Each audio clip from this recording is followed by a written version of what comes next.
आज हम देखेंगे परसेप्शन क्या है, परसेप्शन का क्या मीनिंग है। तो ये बहुत ही इंपॉर्टेंट फैक्टर है लर्निंग का।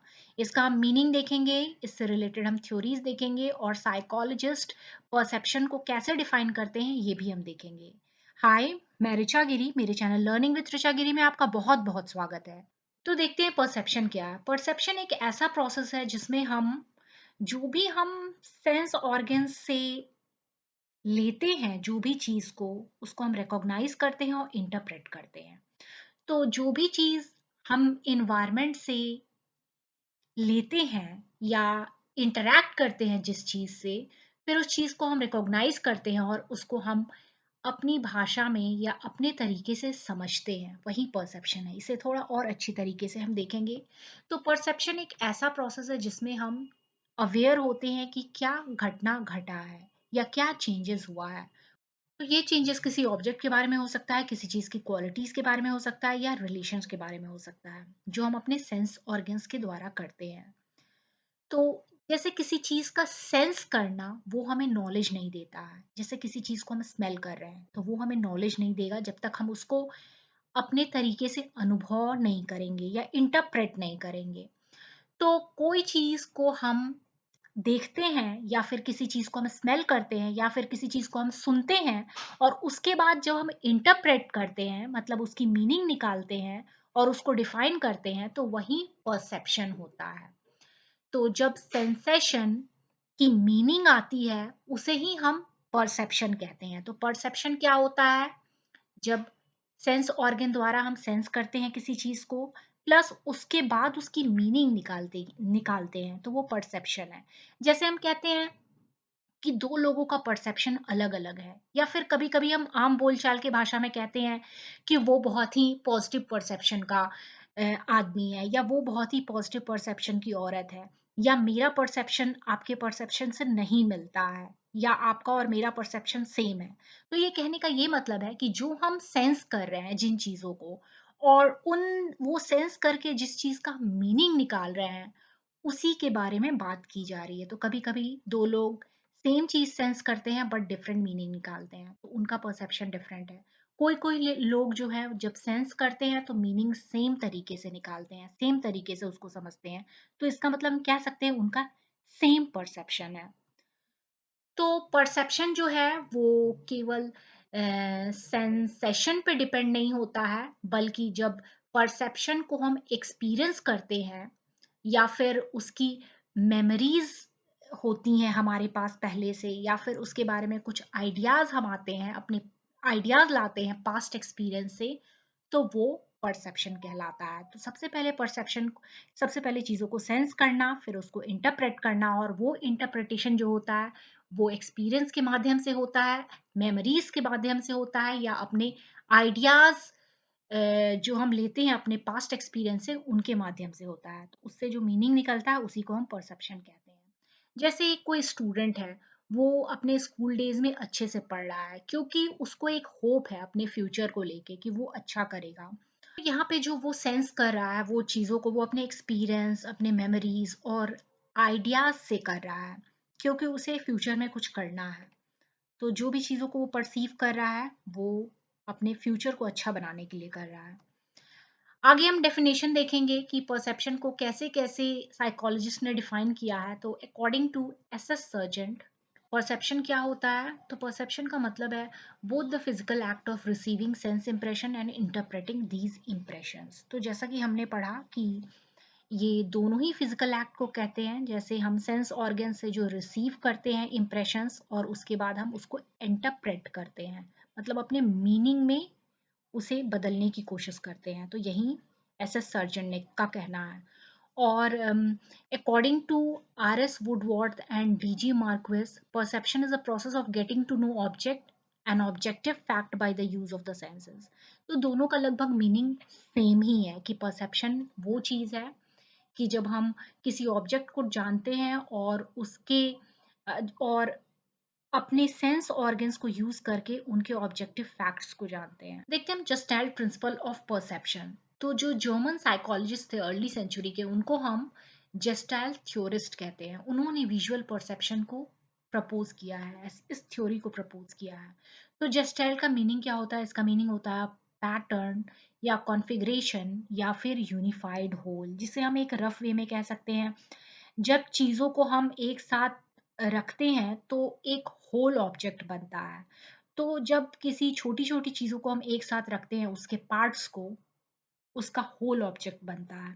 तो इसी चीज़ को हम जेस्टाल्ट कहते हैं, जिसका मीनिंग है, रफली मीनिंग है कॉन्फ़िगरेशन। तो यहाँ पे इस थ्योरी को प्रोपाउंड किया गया ताकि जो सेंसरी इंफॉर्मेशन है उसको ऑर्गेनाइज किया जा सके किसी पैटर्न में या किसी रिलेशनशिप में। जो भी चीज़ें हम देखते हैं, जिसे हम सेंस करते हैं, तो उसको हम ऑर्गेनाइज करते हैं ताकि उसका मीनिंग निकले। तो जब हम पैटर्न या रिलेशनशिप में ऑर्गेनाइज करते हैं, इसी को, इसी चीज़ को, इसी पीपल की इसी टेंडेंसी को इस थ्योरी ने बताया है। तो आगे हम देखेंगे जेस्टाल्ट प्रिंसिपल का एक इम्पॉर्टेंट प्रिंसिपल है फिगर ग्राउंड रिलेशनशिप।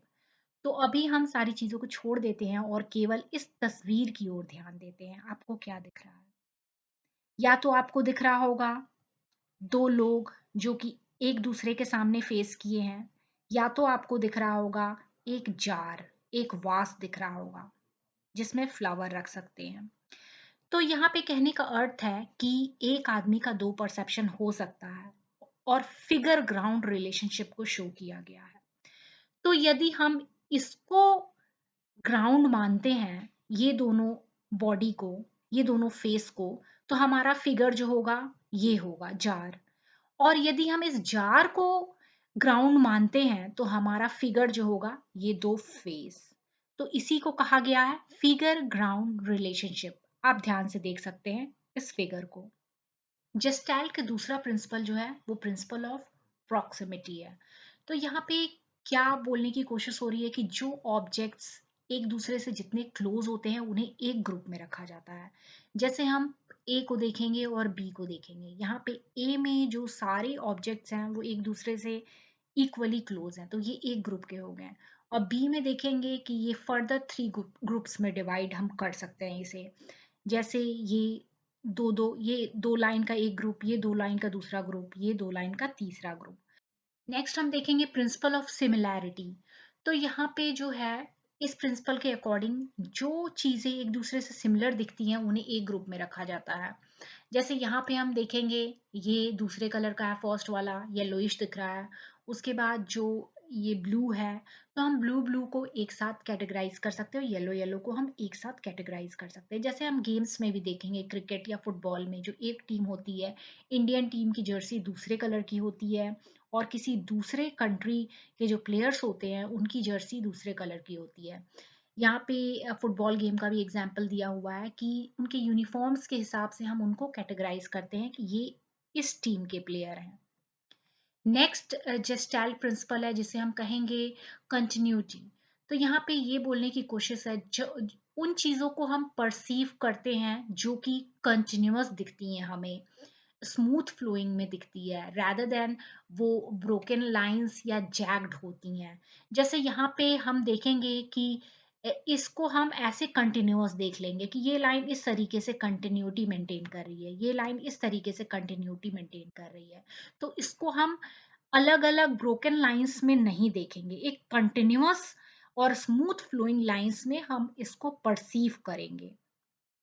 नेक्स्ट है प्रिंसिपल ऑफ क्लोजर। तो प्रिंसिपल ऑफ क्लोजर का मतलब है कि अगर ऑब्जेक्ट टूटा फूटा भी हमें दिखेगा लेकिन वो कोई एक पैटर्न बता रहा है, तो उस ऑब्जेक्ट को हम कंप्लीट ऑब्जेक्ट के रूप में परसीव करेंगे। जैसे यहाँ पे एक सीरीज भी हो सकता है कि ये एक बड़ा है, ये छोटा है, लेकिन इसको हम as a complete object perceive करेंगे। हम सोच रहे हैं कि ये सर्कल है, यहाँ पे ये हम सोच रहे हैं कि ये एक स्क्वायर है, स्क्वायर टाइप का है। तो यहाँ पे हम एक कंप्लीट ऑब्जेक्ट सोच रहे हैं rather देन कि ये कोई सीरीज है, यहाँ ऐसे है तो ये इस लाइन में है तो ये बड़ा है। बट ऐसा हम नहीं सोच रहे हैं, जो परसेप्शन हम ले रहे हैं वो एक कंप्लीट ऑब्जेक्ट का ले रहे हैं। तो यही है जेस्टेल प्रिंसिपल्स। तो ये सारे प्रिंसिपल्स हमने पढ़ लिया, इसका मीनिंग भी पढ़ा। तो यहाँ पे जेस्टेल थ्योरस जो है वो ज़्यादातर इन्फ्लुएंशियल है इसी एरिया में, सेंसेशन और परसेप्शन एरिया में है। तो जेस्टेल्ट प्रिंसिपल्स जैसे फिगर ग्राउंड रिलेशनशिप है, या अदर प्रिंसिपल्स हैं जो कि प्रॉक्सिमिटी पे है, सिमिलैरिटी पे है, या कंटिन्यूटी पे है, या क्लोजर पे है। तो वो हमें क्या हेल्प करता है? वो हमें हेल्प करता है जो चीज़ें हमें सेंसरी ऑर्गन से जो हमने ली है, जो इन्फॉर्मेशन लिया है, उसे हम कैसे ऑर्गेनाइज करते हैं ताकि उसका हम इंटरप्रिटेशन निकाल सके, उसको हम एक मीनिंग दे सके। तो हम ये कह सकते हैं जो परसेप्शन है वो किसी चीज़ पर डिपेंड नहीं है, बल्कि वो किसी चीज़ से इन्फ्लुएंस हो सकता है, पक्षपात से इन्फ्लुएंस हो सकता है या पक्षपात कर सकता है, या कोई भी अदर फैक्टर से इन्फ्लुएंस हो सकता है। तो दो लोगों का परसेप्शन अलग-अलग हो सकता है। तो आई होप कि वीडियो आपको अच्छा लगा होगा। यदि अच्छा लगे तो इसे लाइक कीजिए, इसे शेयर कीजिए, और यदि अभी तक आपने नहीं सब्सक्राइब किया है तो प्लीज़ सब्सक्राइब कीजिए with bell icon. Thank you so much for watching.